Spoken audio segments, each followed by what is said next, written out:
It was a quiet morning. I drove to work at 3 a.m. There was not a soul in sight. However, 2 new souls would be born. Twins. The concept always fascinated me. 2 identical humans who led completely different lives. Though their DNA is the same, the soul is different. My life's work was to understand it. Not only to replicate the DNA, but to replicate the soul.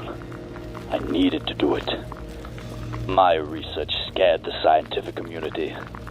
I was stripped of my titles and relegated to a family doctor. What a pathetic form of punishment. They may have gotten rid of that title, but not my degree. That is why I went back to that hospital. I knew what I needed to do. This was the 3rd child.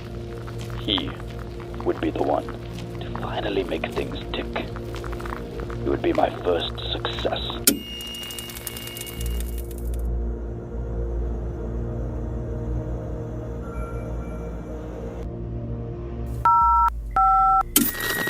I began constructing my first version of the machine in 2002. It was simple in its form. It did not aim to replicate the body, but the mind. After several years of tweaking, I finally had a prototype ready. I used it on the boy. I obtained a copy of the original and placed it in the other. This time, as I observed him, he gave the same responses. Not all of the time, but enough to conclude that it could have been the same person. I reverted him back to his initial state. He was confused.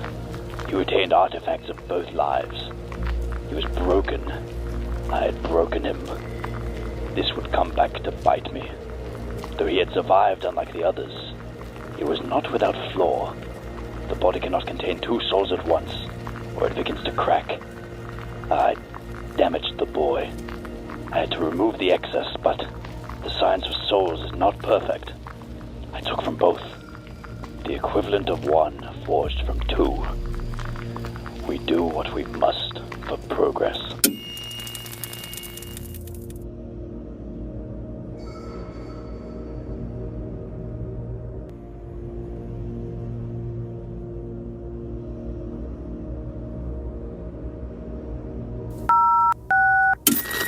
By 2009, I had created a full cloning machine.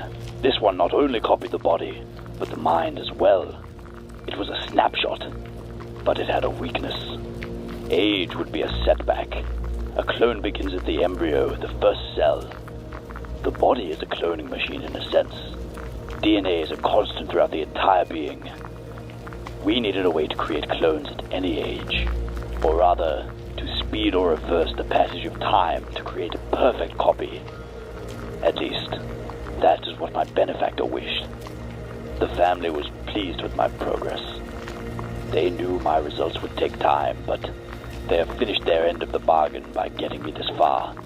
Now all I needed to do was fight the powers of time. Not an easy task. Back to work I went.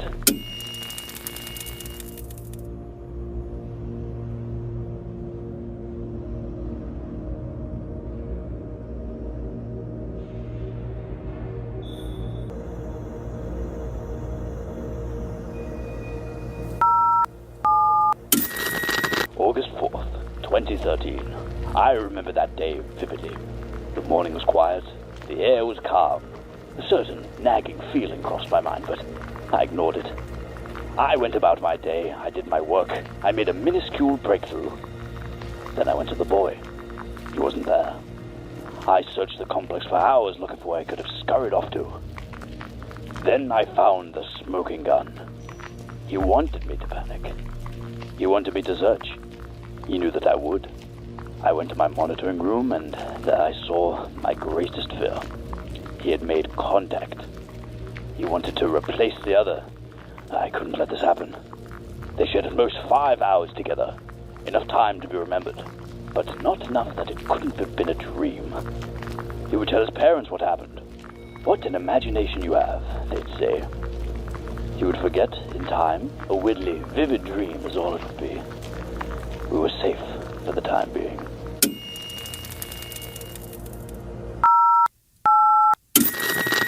I retrieved the boy, I was less strict on him. I no longer had much use for him as a subject. But if he were to leave again, it would be the end of me. Instead, I began to teach him. I told him of the facility, I told him of my work, what it meant. He still showed animosity towards me, but that much should be expected. Though he did not like it, he became a great pupil for a time. He was useful. He did what he was told. He followed my instructions. That is all I could ask. But I still sensed his anger towards me growing. I had to put him in his place. The mother cried. She cried as any mother would. But her tears dried quickly. She may have lost a child, but she still gained one. A bittersweet conclusion, a life most cherished. This one would be treated right, and loved twice as much. The mother's love eluded the other. Had she known it existed, she would have loved it. She still could, but she didn't. It is not her fault, nor is it his. It is but a result of my sin and the price for progress. I safely moved the child to my facilities. I was close, and with this one, I would have finally revealed the key. But looking back, I wonder if it was worth it. My time is soon. If God exists, he'll surely have some notes. The devil and I will get along better anyway. He challenged me today. He wished to fight me. The boy was no longer a boy. He was a man. He grew tired of running my errands and doing my work. He had been praying for me to die, and when I returned again, I saw nothing in his eyes. He had lost all hope. The last few months he stayed in his chambers. He rarely ate, but something changed. A fire was lit within him 3 weeks ago. It was when the last clone died. I fear what he is capable of. He has nothing to lose, and I have everything. I must not fail.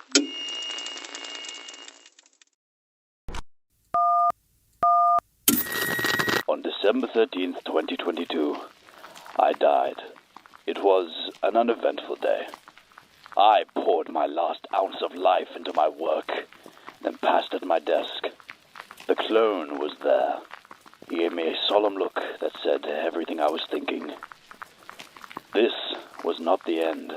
Though this soul may burn out, an identical one would take its place and continue the work that this old body once did. Death eludes me now. I know not if I will ever truly die. Though my mortal shell fell that day, the clone made me anew. I remember every moment, but I know that it was not me.